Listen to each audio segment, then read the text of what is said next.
بخاری شریف حدیث کی کتاب ہے، حدیث کی کتاب کے طور پر معروف ہے، لیکن بخاری شریف سے حدیث کی کتاب نہیں۔ عام طور پر ہم بخاری شریف کو حدیث کی کتاب کے طور پر پڑھتے ہیں۔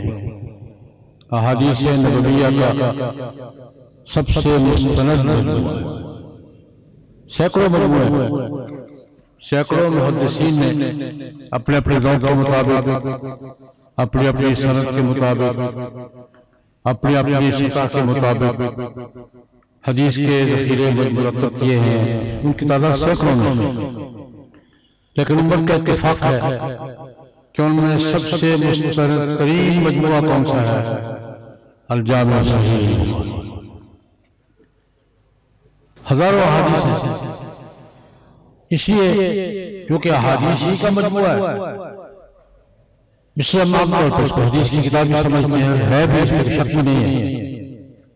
لیکن حضرت شاہ ولی اللہ رحمۃ اللہ علیہ کی زبان میں رسول گا کہ اسی حدیث کی کتاب نہیں ہے، مختلف علوم کا پیکیج ہے۔ یہ کچھ 4-5 علوم کا مجموعہ ہے۔ شاہ صاحب کتاب کا تعارف بھی ذرا مختلف کراتے ہیں اور حدیث کا تعارف بھی مختلف کراتے ہیں۔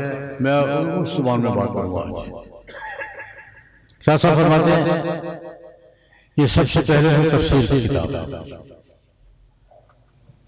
امام بخاری رحمۃ اللہ علیہ کا ذوق ہے کہ یہ جب کوئی مسئلہ بیان کرتے ہیں تو پہلے کیا لاتے ہیں؟ قرآن پاک، پھر حدیث، پھر آثار صحابہ، پھر لغت، وہ جو ضروری ہوتا ہے۔ ان کی کتاب تفسیر بھی سارے محدثین کی کتابوں سے زیادہ مفصل ہے، لیکن شاید ہی کوئی ترجمہ الباب خالی ہو جس میں قرآن پاک کی کسی آیت کا حوالہ ہو۔ کتاب التفسیر سے ہٹ کر بخاری شریف کا کوئی صفحہ شاید آپ کو خالی ملے جس میں قرآن پاک کی کسی آیت کا، کسی جملے کا مفہوم، مصداق، تفسیر، تعبیر نہ بیان کی ہو، اس سے امام بخاری نے استدلال نہ کیا ہو۔ اس لیے سب سے پہلے تو یہ تفسیر کی کتاب ہے، پھر یہ حدیث کی کتاب بھی حدیث کا مجموعہ ہے۔ لیکن حدیث کے ساتھ ساتھ یہ فقہ کی کتاب ہے۔ امام بخاری صرف حدیث بیان نہیں کرتے، حدیث میں سے جو مسائل مستنبط ہوتے ہیں وہ بیان کرتے ہیں۔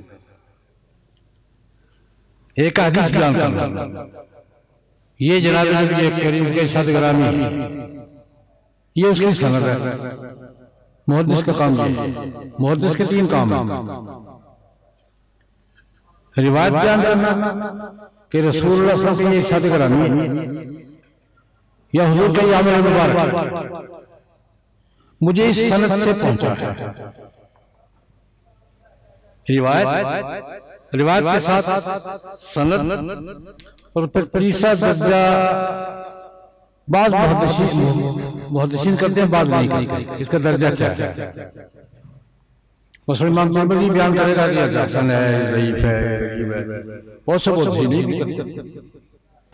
لیکن بہرحال محدث کے 3 کام: روایت بیان کرنا، سند بیان کرنا، اور اس سے اگلا کام درجہ بیان کرنا۔ اس حدیث میں سے مسئلہ کیا نکلتا ہے، یہ فقہ کا کام ہے۔ حدیث بیان کرنے کو حدیث کہتے ہیں اور مسئلہ نکالنے کو کیا کہتے ہیں؟ فقہ کا کام۔ اور امام بخاری رحمۃ اللہ علیہ نے کوئی حدیث ایسی بیان کی ہے جس سے 2-3 مسئلے نکالے۔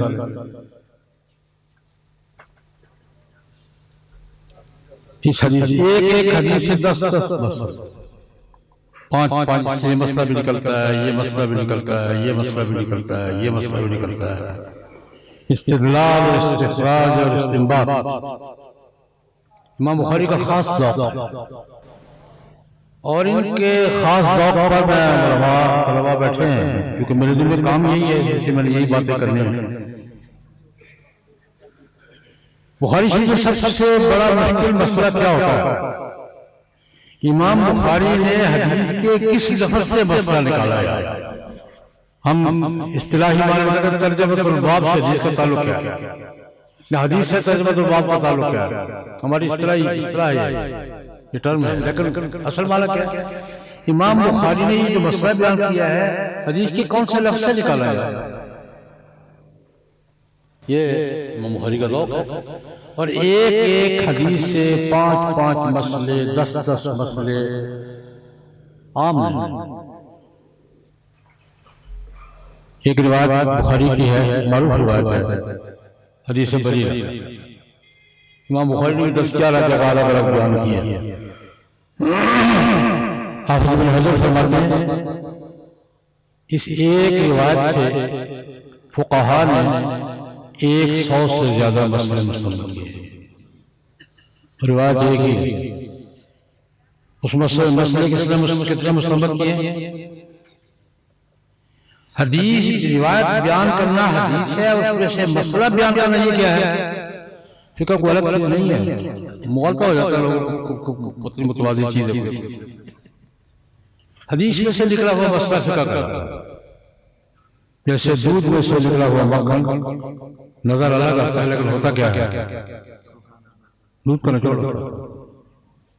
دودھ سے کیا کیا چیز بنتی ہے؟ مکھن کہاں سے بنتا ہے؟ پنیر کہاں سے بنتا ہے؟ دہی کہاں سے بنتا ہے؟ اور ملائی کہاں سے بنتی ہے؟ رسگلے کہاں سے بنتے ہیں؟ برفی کہاں سے بنتی ہے؟ بخاری شریف نے احادیث اگر تکرار نکال دیں تو 4-4.5 حدیثیں ہیں۔ ایک حدیث کئی جگہ بیان کیے، وہاں اس مسئلے کے لیے، وہاں اس مسئلے کے لیے، وہاں اس مسئلے کے لیے، اور امام بخاری کو بڑے باذوق بزرگ ہیں، ایک حدیث کے 6 ٹکڑے کر دیتے، ایک ٹکڑا وہاں، ایک ٹکڑا وہاں، ایک ٹکڑا وہاں، ایک ٹکڑا وہاں۔ مسئلہ ہے تکرار کے ساتھ 6,500 روایات عام طور پر کی جاتی ہے، تکرار کے بغیر تقریباً 4.5 امام بخاری نے مسئلے زیادہ بیان کیے ہیں، حدیث سے زیادہ بیان کیے ہیں۔ کیوں زیادہ جسے بیان کیا ہے یا زیادہ مسئلے بیان کیے ہیں؟ تو یہ فقہ کی کتاب ہے۔ بعض ایسے بھی بزرگ ہیں جو کہتے ہیں ہے ہی فقہ کی کتاب۔ حدیث امام بخاری دلیل میں لایا، پہلے مسئلہ بیان کیا پھر حدیث لایا۔ یہ موقع پر حدیث کی کتاب ہے، فقہ کی کتاب ہے، لغت کی کتاب ہے، تفصیلات نہیں جاتا، لیکن بہرحال یہ احادیث نبویہ کا سب سے مستند، سب سے معتمد مجموعہ ہے۔ حضرت امام محمد بن اسماعیل بخاری رحمہ اللہ تعالیٰ نے بڑی محنت سے، بڑے ذوق سے، بڑے سفر کیے ہیں، بڑی مشقتیں اٹھائی ہیں۔